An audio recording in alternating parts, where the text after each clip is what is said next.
Good morning all students. आपण शिकत आहोत ह्यूमन न्यूट्रिशन. पाठीमागच्या लेक्चरमध्ये आपण शिकलो ह्यूमन डायजेस्टिव्ह ग्लँड्स. आता या लेक्चरमध्ये पुढचा महत्त्वाचा पॉइंट शिकणार आहोत फिजिओलॉजी ऑफ डायजेशन.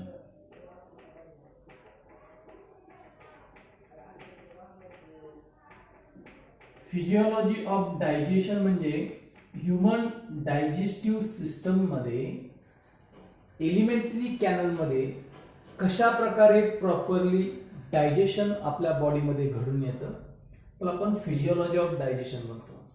तर ह्यूमन बॉडीमध्ये डायजेशन हे 3 ठिकाणी घडून येतं. पहिला पार्ट असतो digestion in buccal cavity. Buccal cavity म्हणजे माउथ. पहिलं डायजेशन हे माउथ मध्ये घडून येतं. दुसरं आहे हे फूड नंतर डायजेस्ट होतं स्टमक मध्ये. आणि तिसरा पॉइंट आहे डायजेशन इन स्मॉल इंटेस्टाइन. म्हणजे ह्यूमन डायजेशन मध्ये प्रॉपरली 3 ठिकाणी डायजेशन होतं. पहिला पार्ट आहे डायजेशन इन बकल कॅव्हिटी म्हणजे पहिलं डायजेशन हे माउथ मध्ये होतं.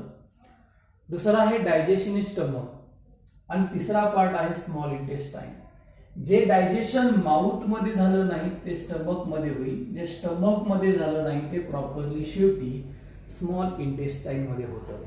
तर आपण आज पहिला पॉइंट शिकू डायजेशन इन बकल कॅव्हिटी किंवा डायजेशन इन माउथ. तिन्ही पार्ट मध्ये मोस्टली ह्यूमन डायजेशन हे 2 मेथडने होतं. पहिली मेथड असते मेकॅनिकल मेथड.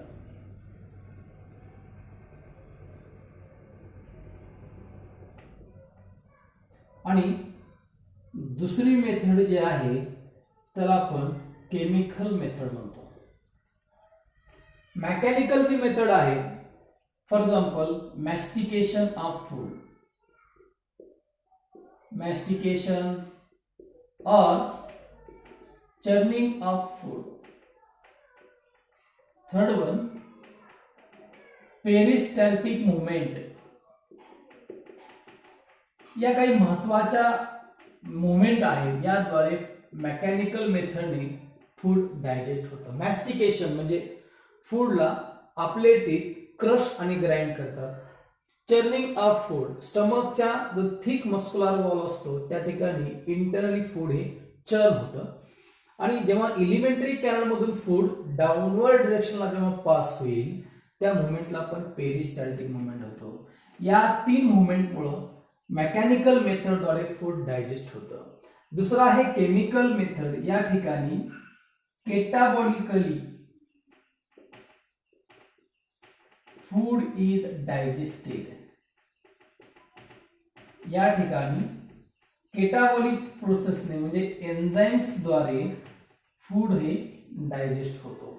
आता आपण सगळ्यात अगोदर बघू डायजेशन इन माउथ किंवा डायजेशन इन बकल कॅव्हिटी. आपल्या सगळ्यांना माहिती आहे जेव्हा फूड आपण माउथ मध्ये इंटेक करतो नंतर लगेच फूड डायजेस्ट होण्यास सुरुवात होते. आपल्या माउथ मध्ये किंवा बकल कॅव्हिटी मध्ये फूड हा 2 मेथडने डायजेस्ट होतो. पहिला आहे मेकॅनिकल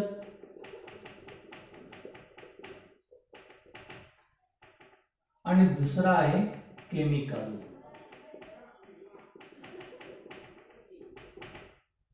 पहिली जी मेकॅनिकल मेथड आहे ही आपल्या टीथ द्वारे होते.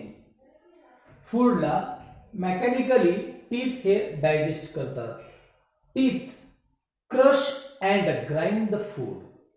आणि नंतर आपल्या बकल कॅव्हिटी मध्ये दुसरी मेथड आहे केमिकल मेथड. ज्या ठिकाणी इम्पॉर्टंट पार्ट आहे सलावरी ग्लँड.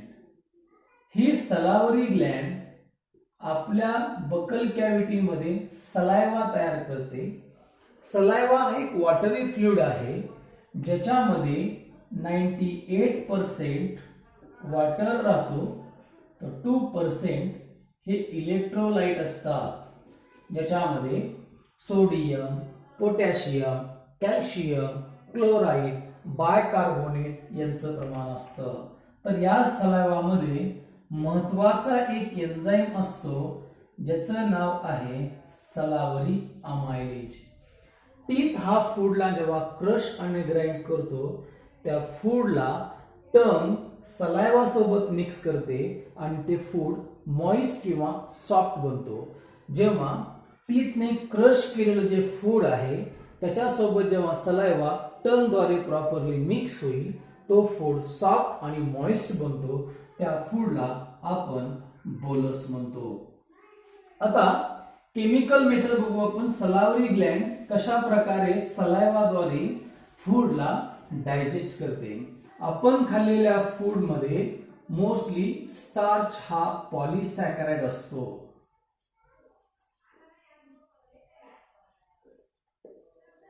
या पॉलिसॅकराइडचं डायजेशन सलायवामध्ये असणारा एन्झाईम सलावरी अमायलेज हा करतो आणि स्टार्चचं कन्व्हर्जन तो माल्टोज नावाच्या डायसॅकराइड शुगर मध्ये करतो.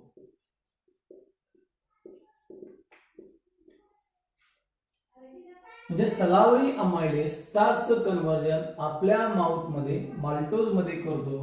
हे डायजेशन अप्रॉक्सिमेटली 30% होतं. आता आपल्या सलावामध्ये आणखीन एक एन्झाईम असतो ज्याचं नाव आहे लायसोझाईम. लायसोझाईम नावाचा एन्झाईम हा आपल्या सलावामध्ये देखील आढळून येतो. लायसोझाईम नावाचा एन्झाईमची प्रॉपर्टी असते अँटीबॅक्टेरियल प्रॉपर्टी. अँटी म्हणजे अगेन्स्ट, बॅक्टेरियल म्हणजे बॅक्टेरियाच्या अगेन्स्ट. आपण इंजेस्ट केलेल्या फूडमध्ये काही प्रमाणामध्ये जर बॅक्टेरिया असतील तर त्या बॅक्टेरियाला डिस्ट्रॉय करण्याची कॅपॅसिटी या लायसोझाईम एन्झाईम मध्ये असते. आता हे झालं डायजेशन इन माउथ किंवा बकल कॅव्हिटी. शेवटी या फूडला आपण बोलस म्हणतो. हा बोलस आपण नंतर आपल्या टंगद्वारे स्वॅलो करतो आणि तो फूड इसोफेगस द्वारे स्टमक मध्ये पास होतो. जेव्हा फूड हा बकल कॅव्हिटी मधून स्टमक मध्ये जेव्हा पास होईल त्या प्रोसेसला आपण पेरिस्टॅल्टिक मुवमेंट म्हणतो. आता दुसरा पार्ट आहे डायजेशन इन स्टमक. स्टमक मध्ये पण डायजेशन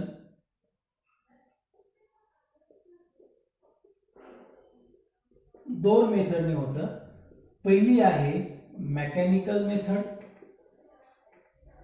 आणि दुसरी आहे केमिकल मेथड.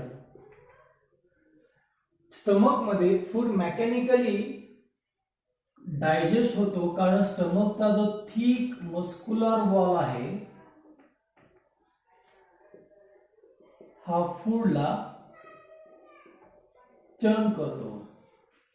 ही झाली मेकॅनिकल मेथड. तर फूड स्टमक मध्ये केमिकली डायजेस्ट करण्यासाठी महत्वाची ग्लँड असते त्या ग्लँडला आपण गॅस्ट्रिक ग्लँड म्हणतो. Mucus layer of stomach, presence of gastric Gland. आणि ही जी गॅस्ट्रिक ग्लँड आहे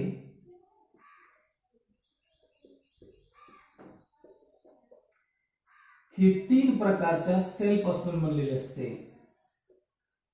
पहिली सेल आहे म्युकस सेल, दुसरी आहे पेप्टिक सेल और चिप सेल, तीसरी आहे पराइटल सेल और ऑक्झॅन्टिक सेल. पहिली जी म्युकस सेल आहे ही म्युकस नावाचं फ्लुइड तयार करते, वॉटरी फ्लुइड. दुसरी पेप्टिक सेल किंवा जी चिप सेल आहे ही एक एन्झाईम तयार करते, सिक्रीट, पेप्सिनोजन एन्झाईम आणि परायटल सेल जी आहे ही HCl हायड्रोक्लोरिक ऍसिड आणि इंट्रान्सिक फॅक्टर तयार करतो. हा इंट्रान्सिक फॅक्टर विटामिन B12 ला रिअब्सॉर्ब करण्यासाठी महत्वाचा असतो. 2018च्या नीट एक्झाम मध्ये हा क्वेश्चन विचारला गेला होता. अशा 3 प्रकारच्या सेल आहेत. क्वेश्चन असा होता की हा इंट्रान्सिक फॅक्टर कोण तयार करतो. ऑप्शन होता म्युकस सेल, पेप्टिक सेल आणि परायटल सेल. तर आपला आन्सर आहे परायटल सेल. हा म्युकस, हा पेप्सिनोजन, हा HCl आणि हा इंट्रान्सिक फॅक्टर या चौघांच्या मिक्सरला आपण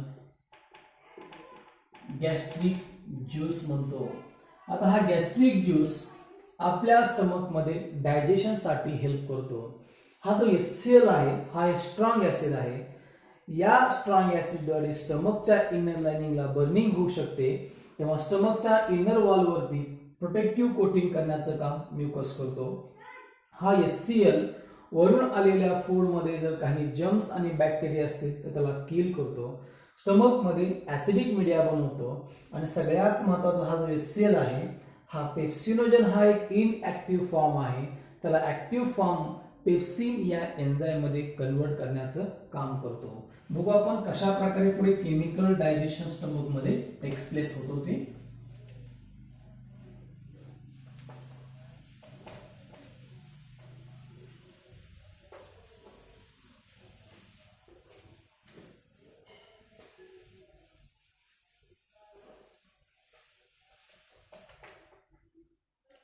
बघा पहिला पार्ट आहे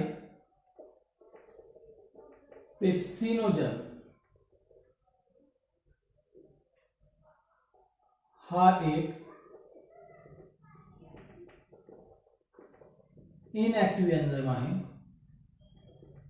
त्याच्यावरती HCl ऍक्ट होतो जिथे pH असतो 1.8. हा HCl पेप्सिनोजनचं कन्व्हर्जन पेप्सिन या ऍक्टिव्ह एन्झाईम मध्ये करतो.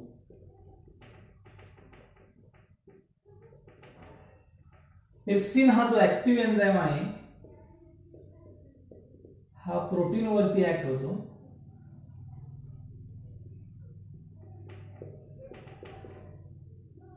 जिथे आता ऍसिडिक मीडिया आहे आणि प्रोटीनचं कन्व्हर्जन पेप्सिन हा 2 प्रकारच्या पार्ट मध्ये करतो. एक असतो पेप्टोन्स, दुसरा आहे प्रोटिओसिस. अशा प्रकारे आपण शिकलो डायजेशन इन बकल कॅव्हिटी आणि स्टमक. आणि महत्त्वाचा पार्ट आपण शिकलो म्युकसचं फंक्शन काय आहे. म्युकस हा protect inner wall of stomach from HCl. HCl पासून स्टमकच्या इनर वॉलचं प्रोटेक्शन करण्याचं काम म्युकस करतो. दुसरा पार्ट होता पेप्सिनोजन. हा प्रोटीनला डायजेस्ट करतो. It digest protein. आणि तिसरा पार्ट आहे HCl. पहिला point it kill germs, it make acidic media in stomach. Third one, it convert pepsinogen into pepsin. Convert pepsinogen into pepsin. अशा प्रकारे आपण आजच्या लेक्चर मध्ये 2 पार्ट शिकलो. Digestion in buccal cavity and digestion in stomach. महत्वाचा part digestion in small intestine आपण next one lecture मध्ये study करू. Okay, thank you.